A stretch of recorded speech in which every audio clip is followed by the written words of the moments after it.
En 1922, en una zona rural de Alemania, ocurrió uno de los crímenes más extraños y perturbadores de la historia europea. Una familia entera fue asesinada brutalmente en su propia granja. 6 personas, nadie sobrevivió, no hubo testigos, no hubo arrestos.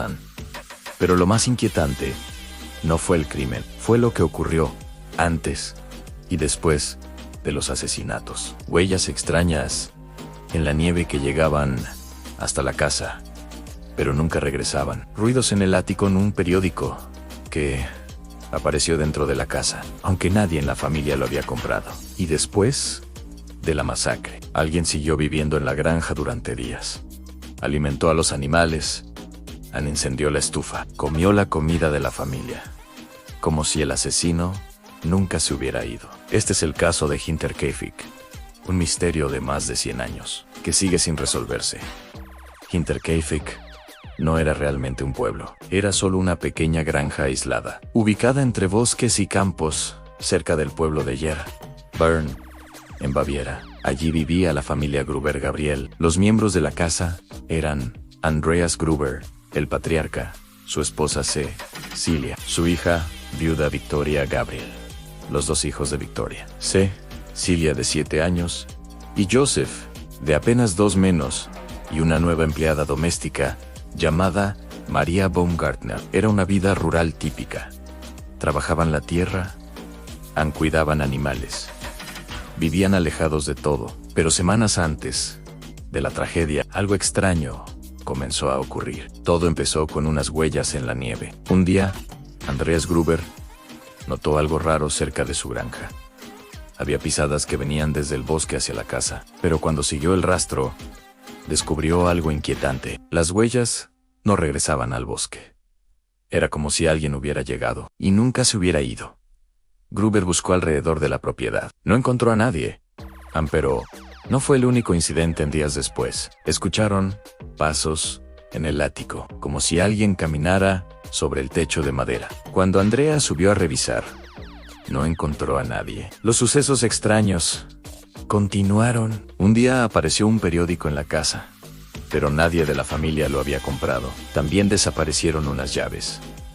Nunca las encontraron. Andreas incluso comentó a algunos vecinos que creía que alguien estaba viviendo en el ático, pero nadie tomó demasiado en serio sus preocupaciones. En las zonas rurales, los ruidos extraños podían explicarse fácilmente en animales, el viento o simple paranoia, hasta que todo terminó en tragedia. El 31 de marzo de 1922, la nueva empleada doméstica, Maria Baumgartner, llegó a la granja para comenzar a trabajar. Era su primer día.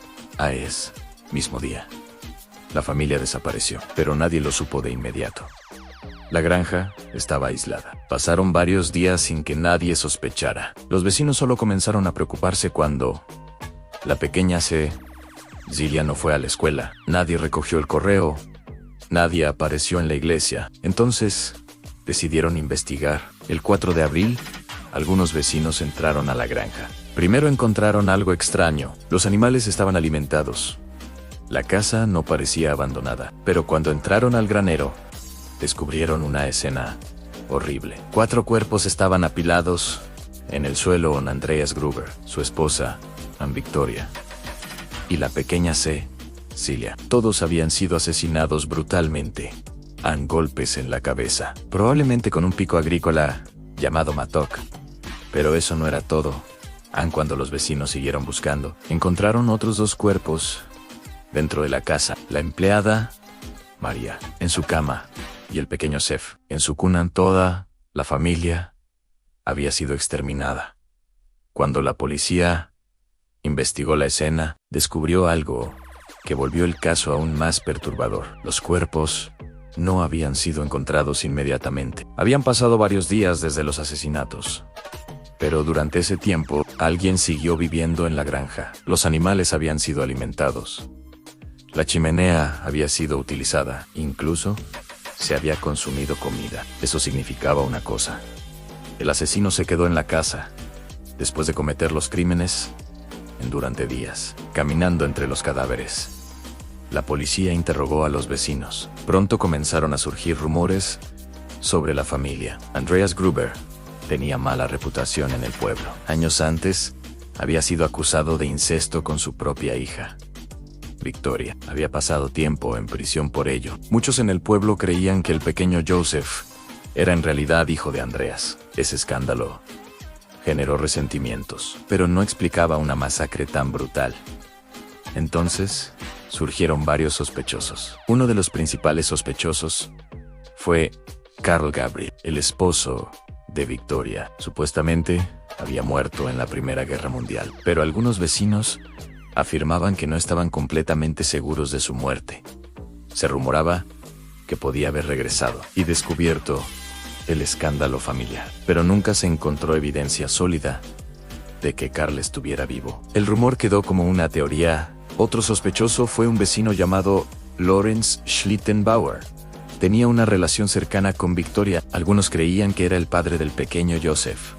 Cuando se descubrieron los cuerpos, Schlittenbauer fue uno de los primeros en entrar a la granja, y su comportamiento resultó extraño. Por ejemplo, movió los cuerpos antes de que llegara la policía. Entró solo a la casa donde estaban los cadáveres. Incluso desató uno de los cuerpos. Algunos investigadores pensaron que sabía demasiado sobre la escena, pero nunca se pudo probar nada contra él. La policía alemana investigó intensamente el caso, pero había varios problemas. En 1922, las técnicas forenses eran muy limitadas. La escena del crimen fue contaminada por curiosos. Los cuerpos fueron movidos. Cientos de personas caminaron por la granja. Incluso, la casa fue demolida poco después del crimen. Muchas pruebas se perdieron para siempre. Con el paso de los años, surgieron muchas teorías. Algunas de las más conocidas incluyen venganza personal. Alguien cercano a la familia pudo haber cometido el crimen por resentimiento. Un vagabundo escondido. Alguien pudo haber estado viviendo en el ático durante días o semanas, observando a la familia, esperando el momento adecuado. Conflictos familiares. El oscuro pasado de la familia pudo haber provocado una tragedia violenta. Un asesino desconocido, simplemente alguien que nunca fue identificado. Uno de los aspectos más perturbadores del caso es el destino de la pequeña Celia. La niña sobrevivió durante varias horas después del ataque. Los investigadores descubrieron mechones de cabello arrancados en su mano. Probablemente se los arrancó ella misma en estado de shock. Una señal de que estuvo consciente durante un tiempo después de la agresión. Este detalle convirtió el caso en uno de los más trágicos de la historia criminal alemana. A lo largo del siglo XX, el caso fue reabierto varias veces. Incluso estudiantes de criminología analizaron los archivos en los años 2000. Algunos expertos creen que el culpable probablemente era alguien del pueblo, alguien que conocía la granja, alguien que conocía la familia. Pero con el paso de los años, todos los sospechosos murieron, y el caso quedó sin resolver. Más de 100 años han pasado desde la masacre de Hinterkaifeck. El lugar donde estaba la granja hoy es solo un campo vacío. No queda ninguna casa, ninguna señal, pero la historia sigue viva, porque este caso reúne todos los elementos de un misterio imposible, advertencias extrañas antes del crimen, un asesino que aparentemente vivió con los cadáveres, una escena contaminada que destruyó las pruebas, y un culpable que nunca fue identificado. Tal vez el asesino fue alguien cercano, tal vez fue un extraño que desapareció en el bosque Ann, o tal vez, la verdad, se perdió para siempre en aquella granja aislada de Baviera. Lo único seguro es esto: la masacre de Hinterkaifeck sigue siendo uno de los crímenes sin resolver más inquietantes de la historia. Un recordatorio de que algunos misterios nunca encuentran respuesta.